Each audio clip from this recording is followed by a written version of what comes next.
70세를 넘기는 순간 당신의 인생은 두 갈래 길에 섭니다. 하나는 매일 아침 일어나는 것조차 버거운 절망의 길이고, 다른 하나는 젊은 시절보다 더 찬란하게 빛나는 황금의 길입니다. 오늘 이 영상이 끝나는 30분 후 당신은 어떤 길을 걸을지 스스로 결정하게 될 겁니다. 안녕하세요. 저는 경남 진주에서 78년을 살아온 박상우입니다. 여러분보다 먼저 이 길을 걸어온 사람으로서, 그리고 40년간 수천 명의 어르신들과 함께 울고 웃으며 인생의 마지막 장을 써내려간 상담가로서 오늘 여러분께 꼭 전하고 싶은 이야기가 있습니다. 혹시 밤에 잠자리에 들 때 이런 생각 해보신 적 있나요? 이제 정말 끝인 것 같다고. 내게 남은 건 병원비와 외로움뿐이라고 말입니다. 아침에 눈을 뜨면 하루 종일 뭘 해야 할지 모르겠고, 전화벨이 울려도 병원에서 오는 전화일까봐 무서워집니다. 자식들은 바쁘다며 연락도 뜸하고, 평생 함께했던 친구들도 하나둘 세상을 떠나거나 몸이 불편해져서 만나기 어려워집니다. 저도 그 마음 너무나 잘 압니다. 60대 초반 퇴직금 통장을 바라보며 이게 내 인생의 전부인가 싶어 한없이 초라해졌던 그 밤들을 기억해요. 40년을 회사에 바쳤는데 정작 나를 위한 시간은 단 하루도 없었구나 하는 허무함이 가슴을 짓눌렀죠. 아내조차 나보다는 손주들에게 더 관심을 쏟는 것 같아 서운했고, 집에만 있으니 점점 말도 없어지고 성격도 까칠해져갔어요. 하지만 지금 제 모습을 보세요. 78세인 지금이 제 인생에서 가장 행복한 시간입니다. 매일 아침 6시에 눈이 번쩍 뜨고 오늘 하루도 뭔가 새로운 일이 일어날 것 같은 설렘으로 가득해요. 젊은 시절엔 느끼지 못했던 진짜 행복을 지금에야 맛보고 있거든요. 무엇이 저를 이렇게 바꿔놓았을까요? 그 답을 찾기까지 저는 너무나 많은 어르신들의 눈물을 봤습니다. 80대 할머니가 자식들이 오지 않는다며 혼자 우시는 모습, 평생 성실하게 살았는데 왜 이렇게 외로워야 하는지 모르겠다며 하소연하시는 할아버지의 모습들 말이에요. 그분들의 공통점이 뭔지 아세요? 모두 준비 없이 노년을 맞이했다는 겁니다. 반대로 같은 나이임에도 불구하고 눈에 생기가 돌고 웃음소리가 끊이지 않는 분들도 많이 봤어요. 그분들은 뭐가 달랐을까요? 바로 노년을 위한 준비를 일찍부터 시작했다는 점이었습니다. 나이 드는 게 두려워서 준비한 게 아니라 나이 들어서도 행복하게 살고 싶어서 준비했던 거죠.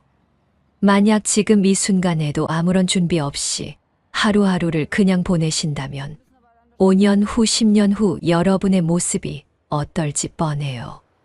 병원 신세만 지고 자식들 눈치만 보고 용돈 달라는 말조차 꺼내기 어려워지는 그런 모습 말입니다. 하지만 여기서 포기하면 안 돼요. 지금이라도 늦지 않았거든요. 상상해 보세요. 70대, 80대가 되어도 건강하게 여행을 다니고 새로운 것을 배우며 사람들과 즐겁게 어울리는 모습을요.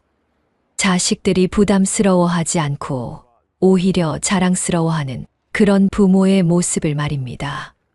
그런 미래를 만드는 것은 결코 불가능한 일이 아니에요. 오늘 제가 여러분께 드릴 선물은 40년간 현장에서 직접 확인한 5가지 비밀입니다.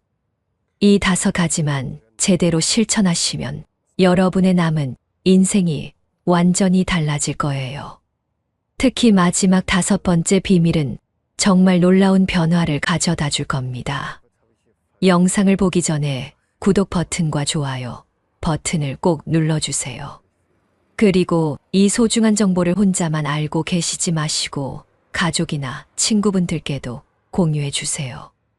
댓글로는 여러분의 현재 고민이나 궁금한 점을 남겨주시면 제가 직접 답변해 드리겠습니다. 여러분 한 분 한 분의 이야기가 저에게는 정말 소중하거든요. 그럼 지금부터 첫 번째 비밀을 공개하겠습니다. 첫 번째 비밀은 바로 인간관계를 살려내는 것입니다. 여러분, 솔직히 말씀해 보세요. 요즘 며칠째 누구와도 제대로 된 대화를 나누지 못하고 계신 건 아닌가요? 혹시 핸드폰을 들여다봐도 카톡 메시지는 병원 예약 확인이나 마트 할인 정보뿐이고 진짜 사람 냄새 나는 연락은 한 통도 없지 않나요? 제가 상담했던 72세 정미숙 씨 이야기를 들려드릴게요. 이분은 남편이 돌아가신 후 3년 동안 집에서만 지내셨어요. 자식들은 한 달에 한 번씩 안부 전화만 드리고 평생 절친이었던 이순자, 이금순 씨와도 연락이 끊어진 상태였죠. 왜냐하면 남편 장례식 때 친구들이 와줬는데 그 이후로 자신이 먼저 연락하기가 민망하다고 생각하셨거든요. 괜히 우울한 이야기만 늘어놓을 것 같고 상대방에게 부담을 줄 것 같다면서요. 그런데 하루는 우연히 롯데마트에서 이순자 씨를 만났어요. 순자 씨가 미숙 씨를 보자마자 눈물을 글썽이며 말했습니다. 언니, 왜 연락도 안 해요? 얼마나 보고 싶었는데. 나도 언니한테 연락하고 싶었는데. 혹시 힘들어 하실까봐 조심스러웠어요. 그 순간 정미숙 씨는 깨달았죠. 자신만 외로웠던 게 아니라 친구도 똑같이 외로웠다는 걸 말이에요. 미국 하버드 의과대학에서 75년간 진행한 연구 결과를 보면 노년기 행복의 가장 중요한 요소가 바로 인간관계라고 나와 있어요. 돈도 명예도 건강도 중요하지만 결국 사람과 사람 사이의 연결이 가장 큰 행복을 가져다 준다는 겁니다. 외로움은 하루에 담배 15개비를 피우는 것만큼 건강에 해롭다고 하니까 이건 단순히 기분 문제가 아니라 생존의 문제예요. 그렇다면 어떻게 해야 할까요? 가장 중요한 건 내가 먼저 손을 내미는 겁니다. 자존심 때문에, 체면 때문에 주저하고 계시나요? 그런 생각은 이제 버리세요. 나이가 들수록 먼저 연락하는 사람이 진짜 현명한 사람이에요. 지금 당장 핸드폰을 꺼내서 연락처를 한번 쭉 훑어보세요. 1년 넘게 연락하지 않은 사람들이 몇 명이나 되나요? 그 중에서 딱 한 명만 골라서 오늘 저녁에 문자를 보내보세요. 안녕하세요. 요즘 어떻게 지내세요? 보고 싶어서 연락드려요. 이런 간단한 한 줄이면 충분해요. 저도 이 방법을 써봤어요. 3년 전에 군대 동기인 김철수, 이병규, 박영호 씨들과 연락이 끊어져서 서로 안부도 모르고 지냈는데 용기를 내서 단체 카톡방을 만들었거든요. 처음엔 어색했지만 지금은 매주 한 번씩 만나서 등산도 하고 소주도 한잔 해요. 김철수 씨가 저에게 이런 말을 했어요. 상호야, 내가 먼저 연락해줘서 고마워. 우리도 연락하고 싶었는데 누가 먼저 할지 몰라서 그냥 있었어. 요즘은 기술 덕분에 더 쉬워졌어요. 카카오톡으로 안부 인사하고 화상통화로 얼굴 보며 이야기하고 유튜브 영상도 함께 보면서 댓글 달 수 있잖아요.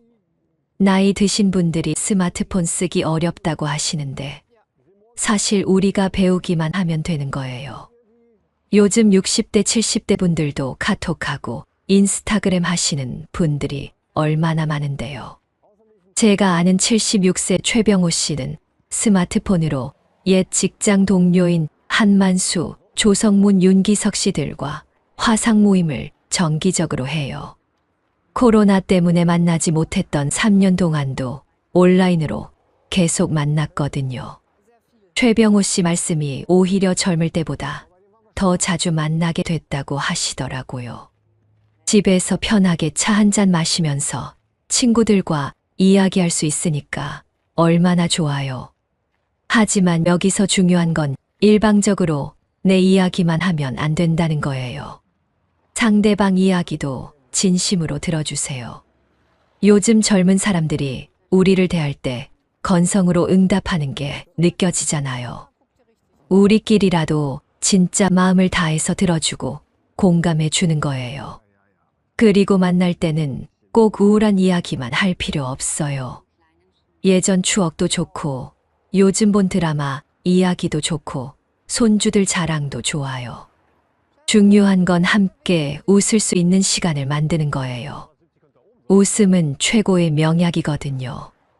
인간관계를 살려내는 것은 거창한 게 아니에요. 작은 관심과 작은 용기만 있으면 돼요. 오늘 이 영상을 보고 나서 딱 한 명만 연락해 보세요. 그 한 통의 전화나 문자가 여러분의 남은 인생을 완전히 바꿔놓을 거예요. 두 번째 비밀은 건강관리의 일상화입니다. 여러분, 아침에 일어나서 침대에서 벌떡 일어날 수 있나요? 아니면 온몸이 여기저기 쑤시고 아파서 한참을 끙끙거리다가 겨우 일어나시나요? 계단 몇 개만 올라가도 숨이 차고 무릎이 아파서 주저앉고 싶지 않으신가요? 제가 상담했던 69세 강춘자 씨 이야기입니다. 이분은 3년 전만 해도 당뇨와 고혈압 때문에 매일 7가지 약을 드셨어요. 무릎 관절염도 심해서 집 앞 마트 가는 것도 힘들어 하셨죠. 딸인 강미영 씨가 병원비 걱정에 밤잠을 못 이루고 아들 강진수 씨는 어머니가 혼자 계시는 게 불안해서 요양원 알아보고 있었어요. 그런데 지금 강춘자 씨 모습을 보면 깜짝 놀라실 거예요. 매일 새벽 6시에 일어나서 동네 뒷산을 30분씩 걸어요. 혈당도 정상이고 혈압약도 하나로 줄었어요. 무릎도 아프지 않아서 지난달에는 제주도 여행까지 다녀오셨거든요. 어떻게 이런 변화가 가능했을까요? 비결은 거창한 게 아니었어요. 매일 조금씩 꾸준히 하는 것이었습니다. 강춘자 씨는 처음에 집 앞 골목을 5분만 걸었어요. 그 다음 주에는 10분, 그 다음 달에는 15분 이렇게 조금씩 늘려나갔거든요. 지금은 하루도 빠짐없이 30분을 걸어요. 비가 와도 집 안에서 제자리 걸음을 하시고 겨울에도 두꺼운 옷 입고 나가세요. 건강관리는 나이가 들어서 시작해도 절대 늦지 않아요. 오히려 지금 시작하는 게 가장 중요해요. 아무리 인간관계가 좋아도 몸이 무너지면 행복할 수 없거든요. 70세 이후 가장 큰 불행 중 하나가 바로 몸의 자유를 잃는 것이에요. 제가 아는 74세 김영수 씨는 65세에 심근경색으로 쓰러졌어요. 의사가 이제 무리하면 안 된다고 해서 모든 활동을 중단했죠. 그런데 오히려 몸이 더 약해지더라고요. 근육도 빠지고 기력도 없어지고 우울증까지 왔어요. 그때 아내인 김순희 씨가 남편 손을 잡고 함께 걷기 시작했어요. 처음엔 5분도 못 걸었지만 지금은 1시간씩 걸어요. 김영수 씨가 저한테 이런 말을 했어요. 운동을 안 했으면 벌써 죽었을 거라고요. 여러분도 지금 당장 시작하세요. 거창하게 헬스장 등록하고 개인 트레이너 고용할 필요 없어요. 집 근처 공원을 규칙적으로 걸으면 돼요. 매일 30분만 걸어도 심혈관 질환 위험은 크게 낮출 수 있어요. 걷기는 돈도 안 들고 언제 어디서나 할 수 있는 최고의 운동이거든요. 그리고 근력 운동도 중요해요. 나이가 들면 근육이 빠지는 게 당연하다고 생각하시는데 그렇지 않아요. 간단한 스쿼트나 팔굽혀펴기만 해도 근력을 유지할 수 있어요. 제가 아는 71세 박순덕 씨는 매일 아침 스쿼트 20개씩 해요. 처음에는 5개도 힘들었는데 지금은 20개를 거뜬히 하세요. 덕분에 무릎도 튼튼하고 계단 오르내리는 것도 전혀 문제 없어요. 중요한 건 무리하지 않는 거예요. 젊은 사람들처럼 격렬하게 할 필요 없어요. 본인 몸 상태에 맞게 천천히 조금씩 늘려가면 돼요. 몸이 아프면 쉬고 컨디션이 좋으면 조금 더 하고 이렇게 유연하게 접근하세요. 식습관도 바꿔보세요. 하루 3끼 꼬박꼬박 먹되 양은 줄이고 질은 높이세요. 특히 단백질 섭취가 중요해요. 나이가 들수록 근육을 만드는 단백질이 부족해지거든요. 계란, 두부, 생선 이런 것들을 매일 드세요. 그리고 물을 많이 마시세요. 하루에 물 8잔은 기본이에요. 제가 아는 68세 이정호 씨는 금연에 성공했어요. 45년 동안 하루 한 갑씩 피우던 담배를 68세에 끊었거든요. 주변에서 다 늦었다고 말렸는데 이정호 씨는 포기하지 않았어요. 금연 3개월 만에 기침이 멈췄고 6개월 후에는 계단 올라갈 때 숨이 안 차더라고 해요. 지금은 등산까지 다녀요. 나이가 들어서도 몸은 변할 수 있어요. 수면도 중요해요. 나이가 들면 잠을 못 자는 게 당연하다고 생각하시는데 그렇지 않아요. 규칙적인 수면 시간을 지키고 침실을 어둡고 조용하게 만들고 잠자리에서 핸드폰 보지 마세요.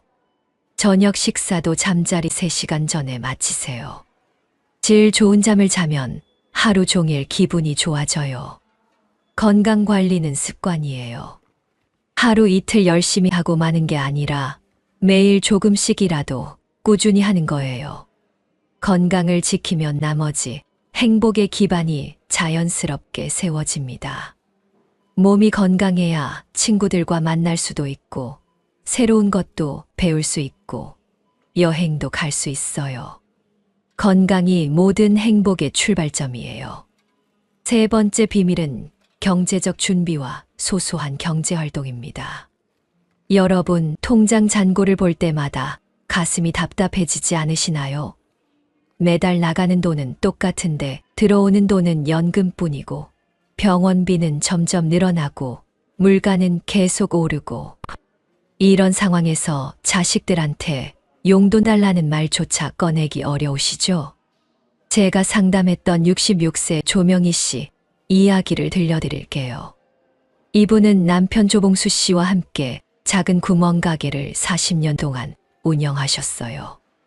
그런데 대형마트가 들어서면서 매출이 줄어들어 가게를 정리할 수밖에 없었죠. 갑자기 수입이 끊어지니까 매일이 불안했어요. 연금으로는 생활비도 부족하고 아들 조성민 씨에게 매달 도움을 요청하는 것도 미안했거든요. 그런데 지금 조명희 씨는 매달 80만 원의 수입을 올리고 계세요. 무슨 일을 하시는지 아세요? 바로 온라인으로 손뜨개 작품을 판매하는 거예요.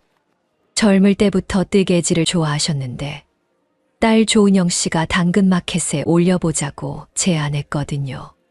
처음에는 반신반의했는데 털모자 하나가 2만 원에 팔렸어요. 그 기쁨이 얼마나 컸는지 밤잠을 못 이뤘다고 하시더라고요. 미국 경제학회 연구에 따르면 은퇴 후에도 작은 경제활동을 지속하는 노인들이 그렇지 않은 노인들보다 우울증 발생률이 40% 낮다고 나와 있어요. 돈의 액수가 중요한 게 아니라 여전히 사회에 기여하고 있다는 느낌이 자존감을 높여주는 거죠. 경제적 자립감은 단순히 돈 문제가 아니라 존재 가치의 문제예요. 많은 분들이 70세 이후의 불행을 경제적 불안정에서 느끼세요. 은퇴 후 월급이 없어지면 스스로 가난해졌다고 생각하죠. 하지만 이때 중요한 건 적은 돈이라도 흐름을 만드는 것이에요. 작은 경제활동이라도 분명한 의미를 줘요. 제가 아는 73세 김만석 씨는 평생 모은 우표 컬렉션을 온라인에서 팔기 시작했어요.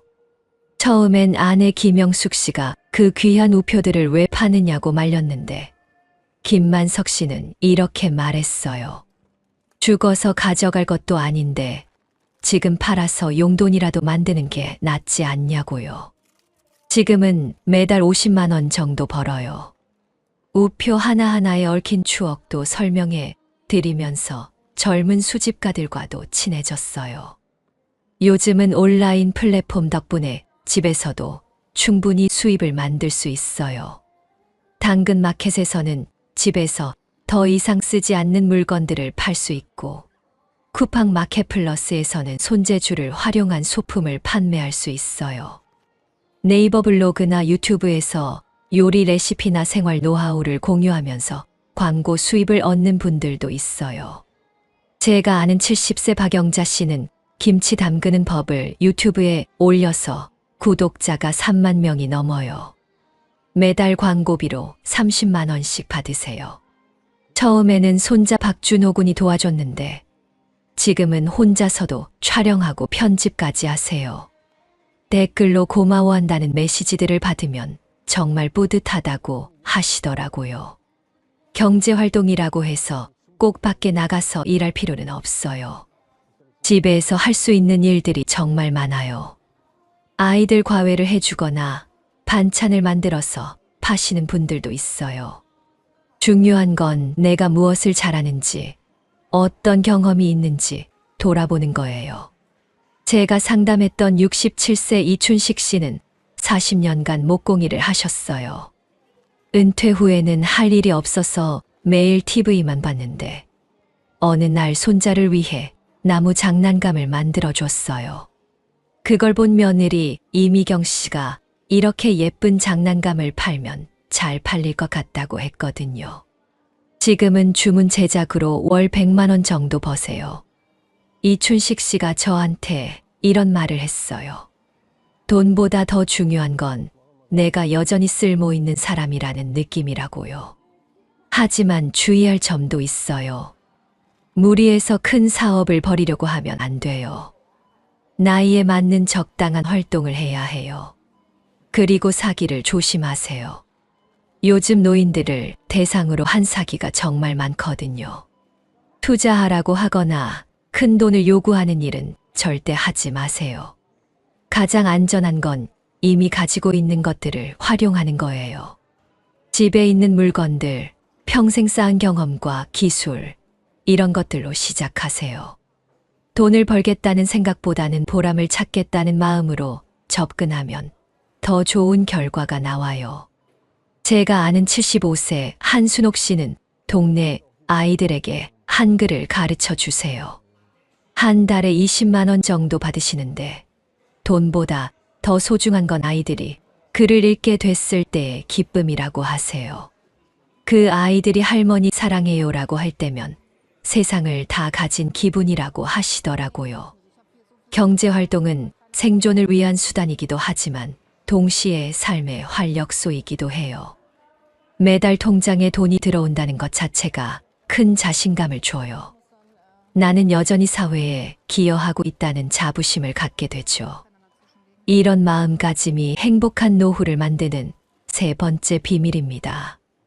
네 번째 비밀은 배움과 취미의 지속입니다. 여러분, 혹시 이런 생각해 보신 적 있나요? 이 나이에 뭘 더 배워서 어디다 쓰나, 젊은 사람들도 힘든데 나 같은 늙은이가 무슨 새로운 걸 시작하나 하면서요. 하지만 이런 생각이야말로 여러분을 불행하게 만드는 독이에요. 제가 상담했던 71세 서금순 씨 이야기를 들려드릴게요. 이분은 남편이 돌아가신 후 2년 동안 집에서만 지내면서 TV 보는 게 유일한 취미였어요.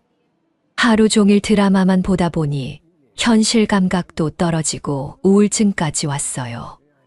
딸 서미란 씨가 걱정이 되어서 문화센터 프로그램을 권했는데 처음엔 완강히 거부했어요. 이 나이에 무슨 공부냐면서요.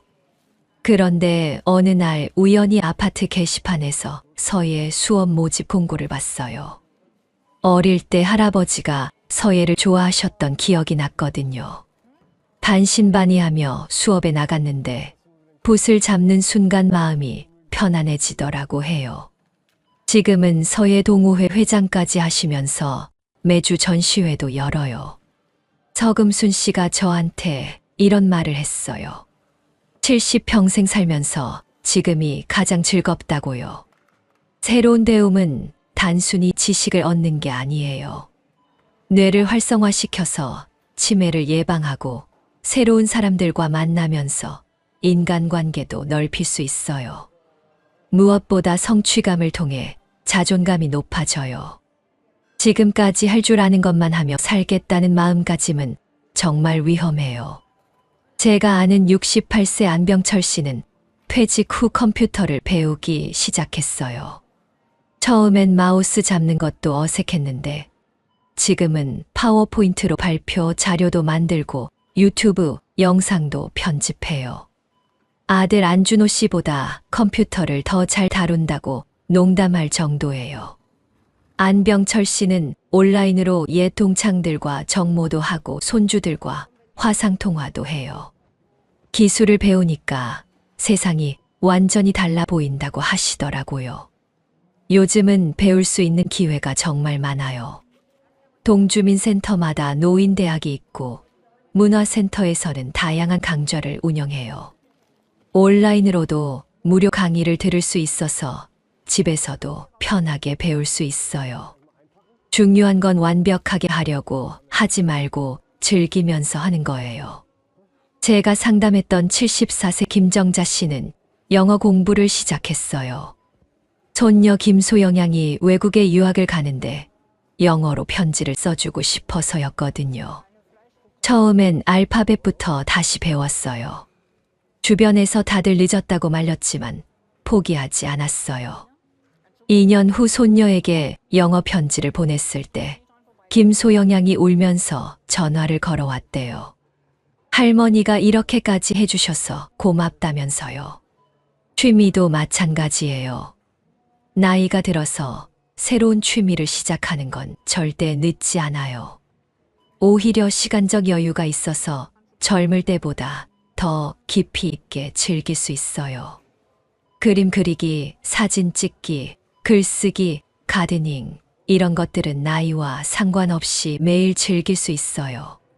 제가 아는 72세 이병호 씨는 70세에 카메라를 처음 잡았어요. 처음엔 아들 이상민 씨가 여행 갈 때 사진 찍어달라고 해서 시작했는데 지금은 사진 동호회 활동까지 해요. 인스타그램에 올린 풍경 사진들이 젊은 사람들에게도 인기가 많아요. 이병호 씨는 사진을 찍으러 다니면서 새로운 장소도 발견하고 운동도 되고 일석이조라고 하세요. 악기 배우기도 좋아요. 제가 상담했던 69세 박춘희 씨는 우쿨렐레를 배우기 시작했어요. 손가락이 뻣뻣해서 처음엔 코드 하나 잡기도 어려웠는데 6개월 후에는 간단한 동요를 연주할 수 있게 됐어요. 손주들 앞에서 연주해 주면 박수를 쳐주는데 그때가 가장 행복하다고 하시더라고요. 글쓰기도 추천해요. 평생 살아온 이야기를 책으로 만드시는 분들이 많아요.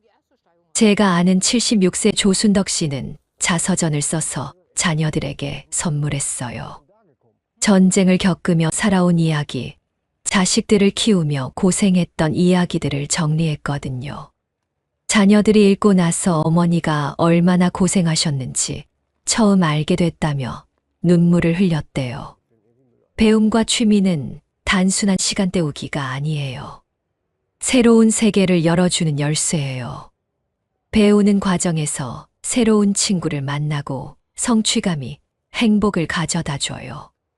또 SNS에 공유하면 새로운 세대와도 연결될 수 있어요. 중요한 건 남과 비교하지 말고 자신만의 속도로 가는 거예요. 완벽하게 하려고 하지 말고 즐기면서 하세요. 실수해도 괜찮고 늦어도 괜찮아요. 시작하는 것 자체가 큰 의미거든요. 제가 아는 73세 최영희 씨는 스마트폰으로 동영상 편집을 배워서 가족 여행 영상을 만들어요. 처음엔 아들 최준석 씨가 가르쳐 줬는데 지금은 오히려 아들보다 더 창의적인 영상을 만들어요. 유튜브에 올린 영상이 조회수만 회를 넘기기도 했어요. 배움은 미래를 열고 취미는 일상을 풍요롭게 만들어요.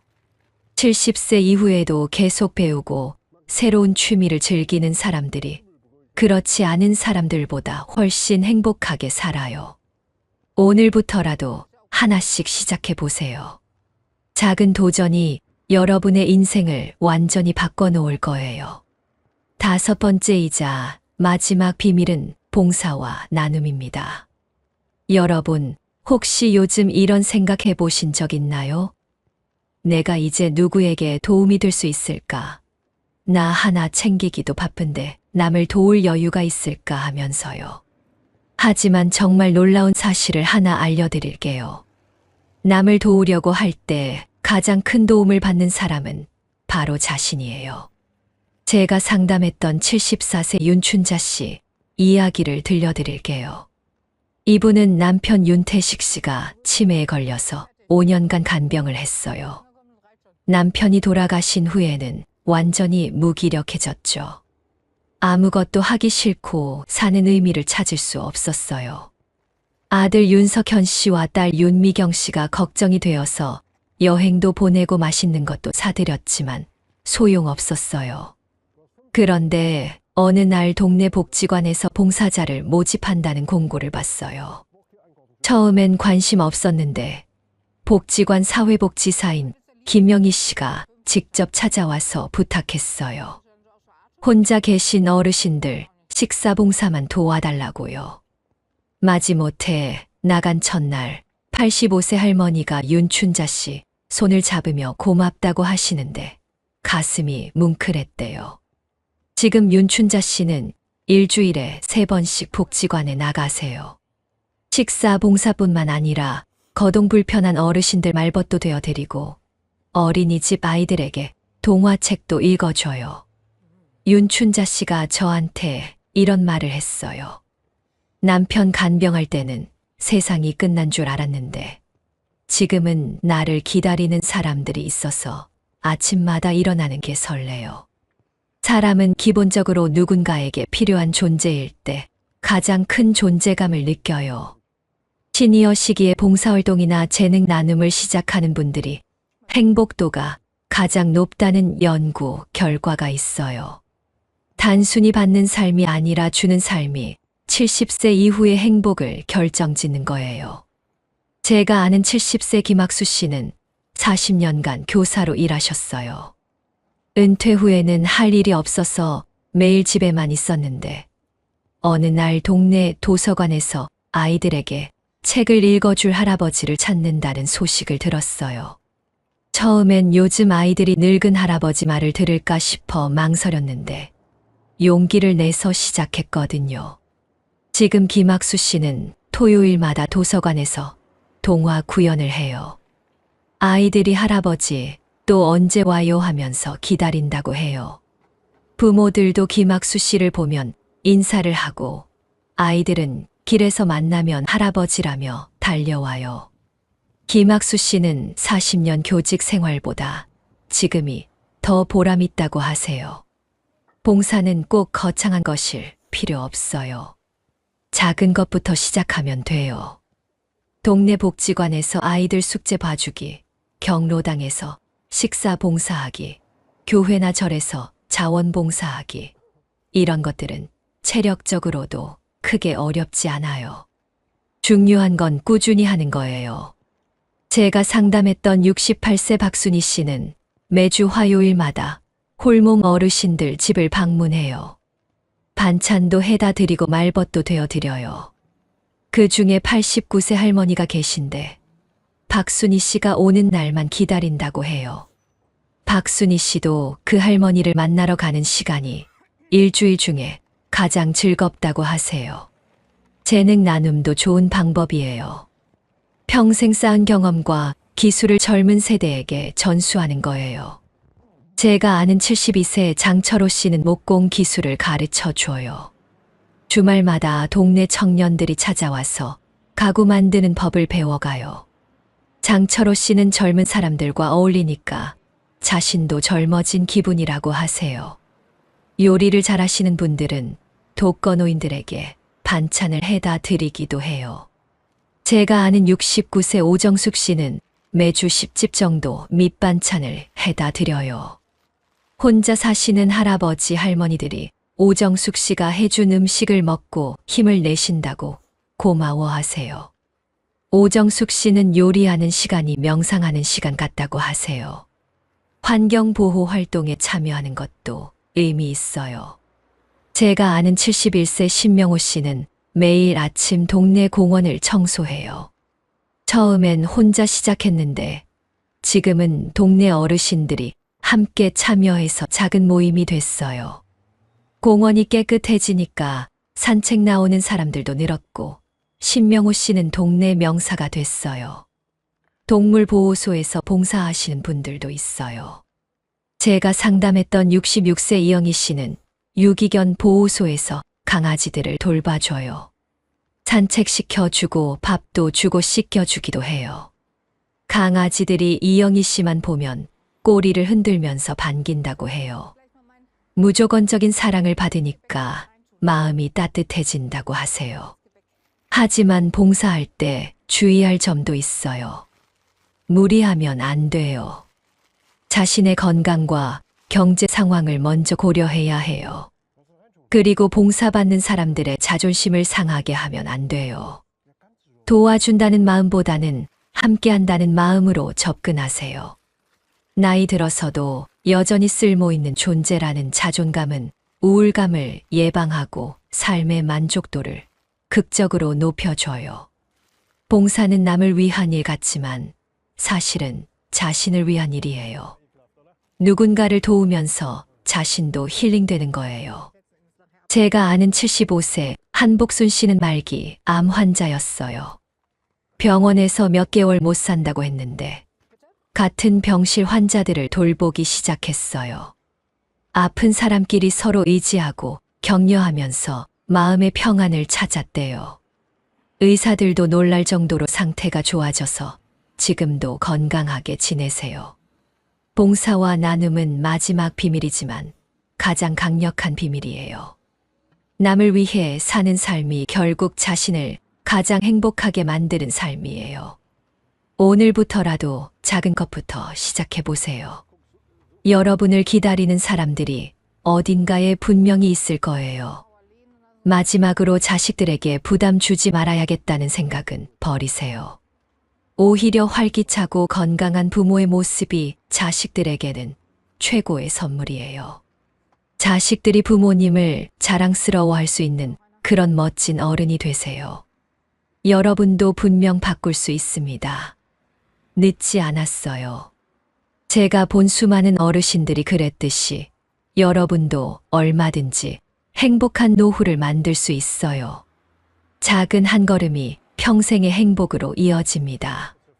오늘 영상이 조금이라도 도움이 되셨다면 구독과 좋아요로 응원해 주세요. 그리고 댓글로 여러분의 다짐이나 현재 상황을 공유해 주세요. 어떤 것부터 시작하실 건지, 어떤 고민이 있으신지 솔직하게 말씀해 주시면 제가 직접 답변해 드리겠습니다.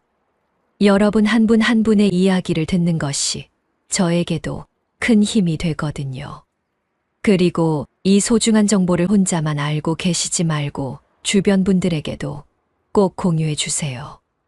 여러분의 친구들, 형제자매들, 이웃들도 모두 이런 정보가 필요할 거예요.